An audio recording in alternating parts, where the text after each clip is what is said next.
Hi everybody, I'm Bill Whittle, and this is part 2 of our special 3-part election week trifecta. We're tipping this on election day, so we don't have any results out in the real world, but suffice it to say that all of us in the studio, the producers out in the bullpen, and even the somnambulist siestaistas in the control room are all looking very closely, as is the nation and in fact the entire world, at the race for Lehigh County Executive. Last time we covered election fraud and what we can do about it. Today we'll take a look at what makes a good and a bad campaign in the modern world.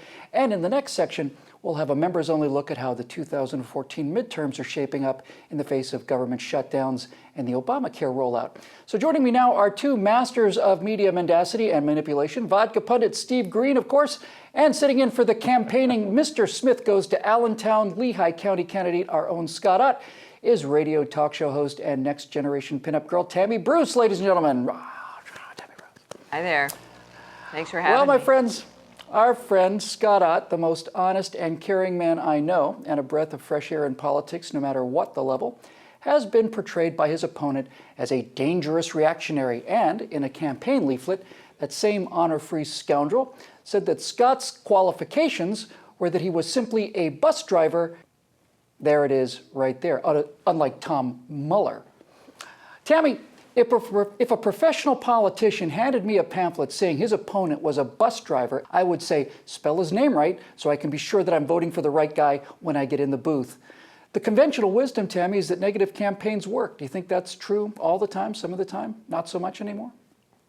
Well, historically, we've seen that they do. And that's unfortunate. But one of the reasons why they do is because there is a tendency, and they're done, but you know, liberals love those things. They can't compete on the details of the issues, so they have to go and attack someone personally. That's what the left has done historically around the world. It literally ranging from genocide to the actual elimination of people, to erasing them from pictures, to destroying their personal lives, destroying their businesses and their reputations. The difference is here, we're supposed to have a media that shows the voters and Americans all of the points of view of individuals. But we've seen them have an impact on the end of an electoral race. The difference is if somebody is savvy enough to be able to counter them. Now with new media, there are many more opportunities to be able to counter back to that. Also regular people, if you're a Walmart greeter, if you own a pizza shop, you know, the success we had in 2010 is the Tea Party. A lot of regular people were able to get elected because they have many different ways now to be seen and heard. So people now know a Scott Ott, as an example, and they know him and they're able to get to know him. And I think that we also know now what the Princeton Ivy Leaguers have done to the country. And perhaps it's time for the bus drivers and the pizza shop owners and the Walmart greeters and the bloggers to have a chance at running this country. Maybe we do a little bit of a better job, wouldn't we? We certainly would. Steve, you know, you've always been fearless about yourself and your space-age swinging bachelor pad vibe.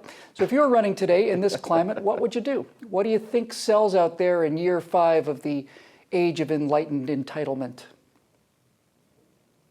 The thing to remember, and the Democrats are so good at this, and we've been losing at this stuff for most of 20 years now, you got to look forward. You got to look to the future and promise a better one, because that is the American dream. So many conservative and libertarian candidates, they promise to turn back the clock or to take us back to the good old days or whatever, and that's a losing message. It always has been. So I don't know particularly what my message would be, because I don't know what office I'm running for. I don't know what the issues of the day are in this particular race, but I do know this much. When Ronald Reagan talked about that city on a hill, that shining city on a hill, he wasn't looking back over his shoulder, he was looking forward with his chin up, and we got to do that. That's a great point, Steve. Well, my friends, what do I know? You know, my theory about modern campaigns is that you can take the high road, but it has to be like one of those binary epoxies. You need to mix the two things together in order to get them to really bond.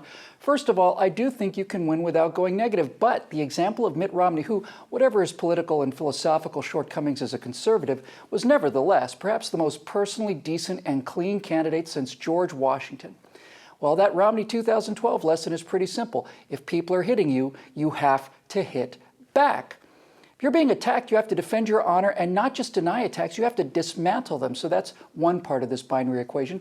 Then I think you probably can float above the fray, and rather than throw mud back, you can, once you've completely hosed yourself off, now you understand, then you can ask in all of your campaign ads, why so much mud is being thrown at me and why so little attention is being mentioned with the record? defending yourself and hammering the opponent's record, their decisions, and not the person I think could win.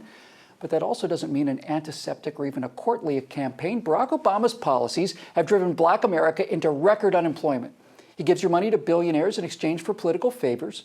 His ruin of health care in this country will kill people. That's fair fighting. And look, final advice is be honest, okay? Tell us everything up front, all of it, at the press conference when you announce your candidacy. And the more shameful stuff you trot out, the more the people will trust you. And then you won't be a prisoner of this media either. There's a happy thought. For PJTV, I'm Bill Whittle. Thanks for joining us.